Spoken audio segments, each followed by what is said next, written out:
Shalom, selamat pagi Bapak Ibu Saudara yang dikasihi Tuhan. Selamat berjumpa kembali di dalam program Gemar Gerakan Baca Alkitab Rutin. Pada saat ini tanggal 18 bulan Januari 2021. Saya Pak Yohanes yang diberkati firman Tuhan pada saat pagi hari ini yang berada di dalam Kisah Para Rasul pasal yang keempat ayat yang ke-23 sampai ke-37 ya. Di situ tidak saya bacakan semua, tetapi saya boleh mendapat berkat di dalam firman Tuhan pada saat pagi hari ini. Dan saudara, mari sama-sama kita boleh melihat.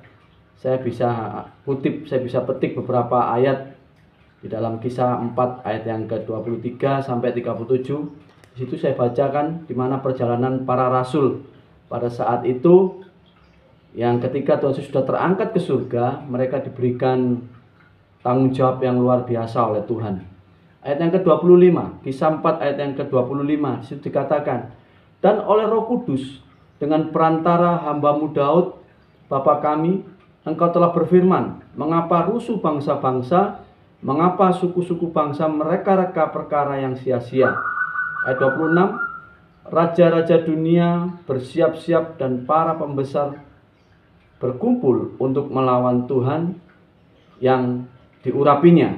Saudara, berbicara tentang perjalanan para rasul, bahwa pada saat itu ketika Tuhan Yesus belum mati dan belum dibangkitkan, mereka masih boleh dikatakan mereka masih mengandalkan Tuhan yang ada di depannya, ya. Tuhan yang ada di depannya. Dan dalam perjalanannya pada saat itu akhirnya cerita dari akhir dari perjalanan Tuhan Yesus, pelayanannya mati di atas kayu salib. Akhirnya pada saat hari ketiga Tuhan Yesus dibangkitkan. Berikutnya ketika perpisahan antara Tuhan Yesus dan semua murid-muridnya yang ada, ketika Yesus terangkat, mereka merasa sedih dan mereka merasa ketakutan, bukan mereka merasa kehilangan atau mereka merasa tidak ada satu penyertaan lagi mungkin di dalam pemikirannya pada saat itu. Tetapi di dalam ayat yang ke-26 di situ katakan raja-raja dunia bersiap-siap dan para pembesar berkumpul untuk melawan Tuhan yang diurapinya. Saudara, ini berbicara tentang bagaimana Rasul Petrus dan Rasul Yohanes pada saat itu yang mereka dipilih oleh Tuhan secara khusus untuk menyampaikan tentang kabar berita kebenaran firman Allah. Bahkan mereka sudah diperlengkapi dengan kuasa Roh Kudus, ya Bapak Ibu Saudara. Dan pada saat ini berbicara tentang masa-masa sekarang, ketika kita sebagai hamba-hamba Tuhan, yang mana Bapak Markus katakan bahwa kita semuanya sebagai hamba-hamba Tuhan, hamba-hamba, ya. Jadi tidak ada yang keistimewaannya yang bagaimana dikatakan saya seorang ini, saya seorang ini, tidak ada. Tetapi kita ini ada hamba-hamba yang dipakai oleh Tuhan, yang diurapi oleh Allah. Saya percaya bahwa setiap kehidupan kita Tuhan juga akan mengurapinya. Bahkan sempat ketika kita mengalami perjalanan kita penginjilan atau kita sampaikan tentang berita kebenaran firman Allah, mungkin sempat-sempat kita juga berpikir merasa takut dan merasa bagaimana nantinya. Ya, tetapi kita tidak perlu khawatir lagi.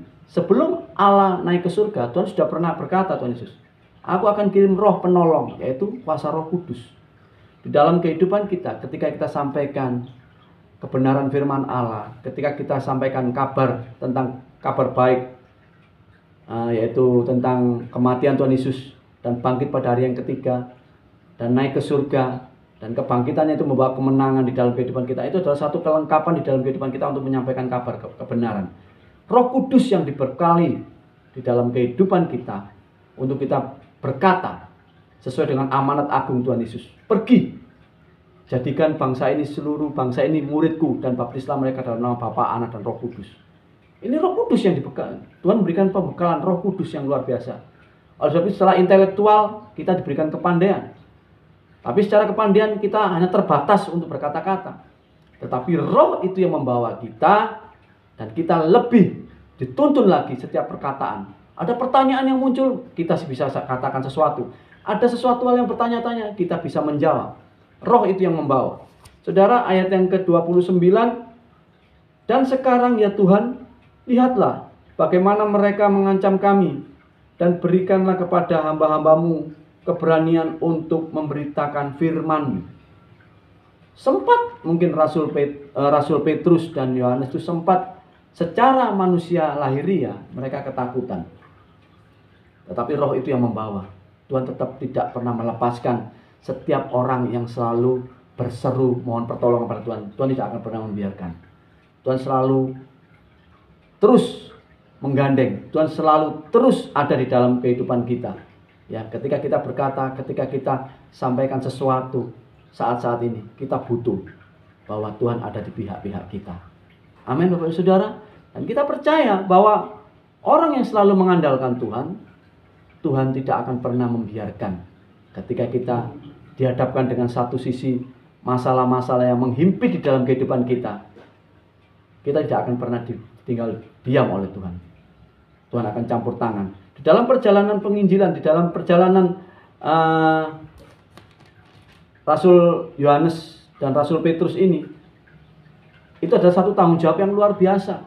Saat ini tanggung jawab kita, Bapak Gembala Markus pernah berkata bahwa kita semua hamba Tuhan. Itu juga tanggung jawab kita.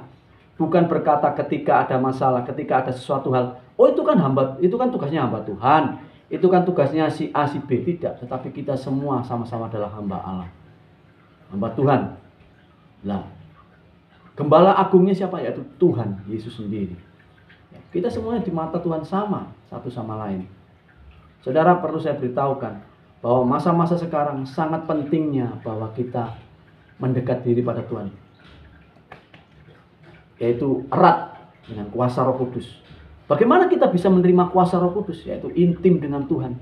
Kita saat melakukan penyembahan, kita saat melakukan segala sesuatu yang betul-betul kita fokus kepada Tuhan, kita ada kaitannya dengan kuasa Roh Kudus. Allah minta bahwa kita diurapi luar biasa. Kita tidak akan bisa mampu, kita dengan sendirinya. Saya merasakan bahwa pada saat-saat ini saya boleh bersyukur bahwa segala sesuatu itu tanpa Tuhan saya tidak bisa mampu. Tanpa Tuhan saya tidak bisa melakukan segala sesuatu.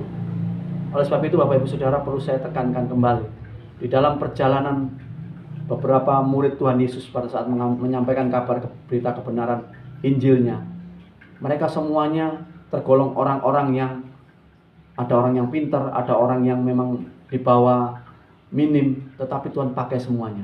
Termasuk pada masa-masa sekarang, kita kalau ingin dipakai oleh Tuhan, tetap nempel pada Gusti Yesus, nempel pada Tuhan Yesus. Saya percaya bekal utama yang Tuhan berikan adalah kuasa Roh Kudus. Penyertaannya senantiasa ada di dalam kehidupan kita. Jangan takut. Masa-masa sekarang ini tetap kita berseru pada Tuhan, tetap kita mengandalkan Tuhan di dalam segala perkara. Ya, ketika orang bertanya, kita jawab. Ketika orang sampaikan sesuatu, kita sampaikan. Puji nama Tuhan. Saudara, saat ini saya boleh berterima kasih dan Tuhan boleh memberkati dalam kehidupan kita semuanya. Ya, saya boleh diberkati dengan saya boleh diberkati dengan firman Tuhan ini yang begitu luar biasa, dan saudara juga akan menerima berkat yang luar biasa. Amin. Mari kita berdoa.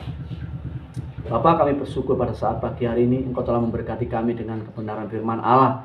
Biarlah kuasa Tuhan boleh ada di dalam kehidupan kami.